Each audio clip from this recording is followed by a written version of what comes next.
Alright, so it's been a minute since I made a video, but in honor of my registration expiring a few weeks ago, we are going to do a 1-year review on the Victory cross country. We got the new temple out here in Saratoga. I actually haven't been up close to it yet.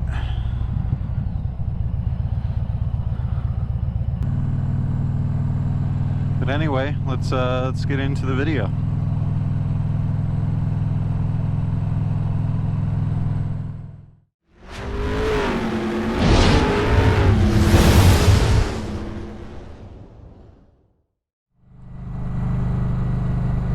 Bright and early on a Utah Saturday morning. Try to get out here before all the dickheads get on the road. It's been about a year since I've had this bike. Yeah, I put about 3,500 miles on it. I haven't done as much riding as I would have liked, especially lately. That's why I haven't made so many videos lately, just been super busy. Yeah, there's a few things I want to talk about here at the 1-year mark. We can start with the good. There's a lot of good to say about this bike, or Victories in general, especially cross countries. Well, this bike has been super comfortable. It's been super reliable. I mean, it's not like a high mileage bike or anything yet, but I've had zero issues whatsoever. No mechanical issues. I never had anything go wrong.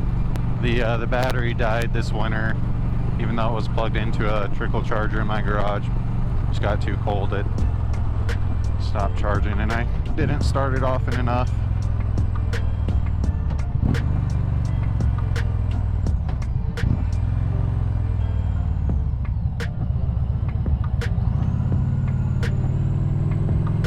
Speaking of batteries though, I do not like the battery location on this bike. It's not like just pop the seat and pull it out like, you know, most bikes, most cruisers. Kind of in a stupid spot down low at the front. Kind of a pain in the butt to get a new one in there. Anyway, back to the good though. So it's been really comfortable, really reliable. It has plenty of power. I still never get sick of doing pulls on it. A sport bike behind me, like a Kawasaki. Maybe not a Kawasaki. Something though. There's obviously been a bunch of stuff that I've wanted to do to this bike that I just haven't been able to do yet.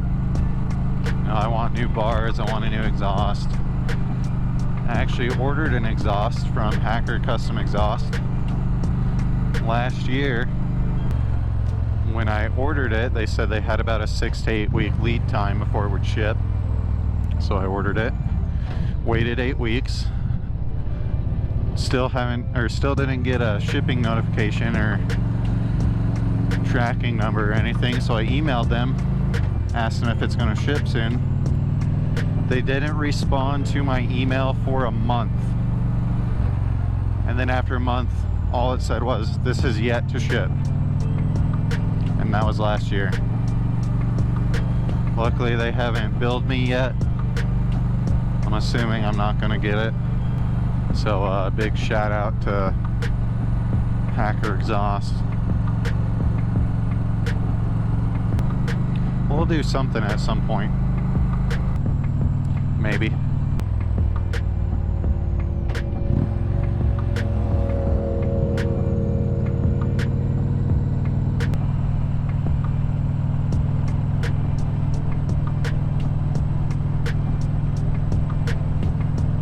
Cool view. Hot air balloon way out there. But anyway, yeah, at the 1-year mark, I got absolutely no regrets buying this bike. Really happy with it. Or chase down that hot air balloon. But anyway, yeah, really happy with it. I've always advocated for buying Victories. They're just really great bikes, especially the cross country. Now on to, I guess, the bad, if you will. The bad isn't even the bike's fault.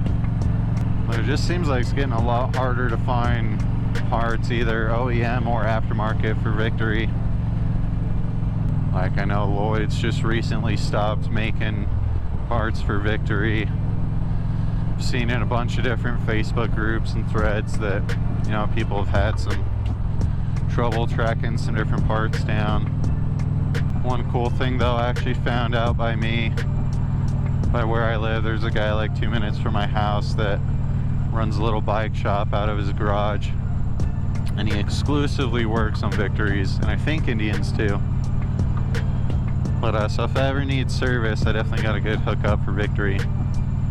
Yeah, another thing too that I'm going through right now with this bike, and I kind of feel bad, but those new Indians are definitely catching my eye more and more.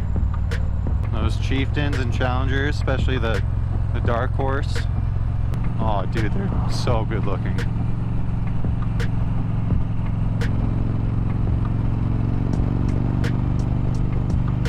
Every day I get more and more tempted to get one. I know if I got one I would love it, but part of me would be kind of sad because I know that this would be the last Victory I ever bought after I moved to an Indian. There's still a little sentimental attachment there to Victory. Victory is the first, I guess, only cruiser brand that I've ever owned.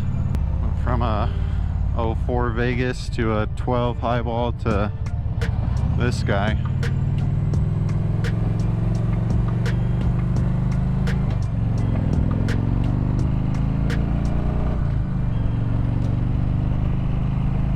Yeah, I do have a bad habit of trading bikes and buying a new one almost every year.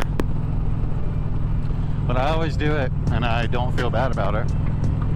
But now knowing that if I did that, like, I probably wouldn't own a Victory again after moving up to a new Indian. I don't know, just makes me kind of sad to think about.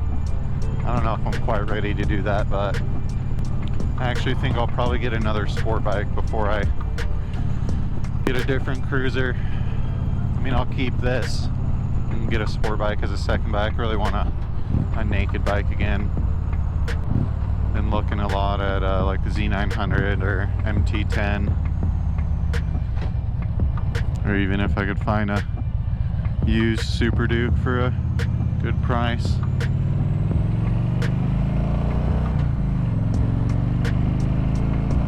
I love all kinds of motorcycles, all kinds of riding. I really do. I'm gonna track down this damn balloon, man. I'm gonna get him. Anyway, what do you guys think? Should I switch to Indian from Victory? Should I wait? I feel bad for even asking. I feel like I'm cheating just because I do love Victory so much. But yeah, let me know what you think about Indian in general, switching from Victory to Indian, if you guys are thinking about it or if you will do it.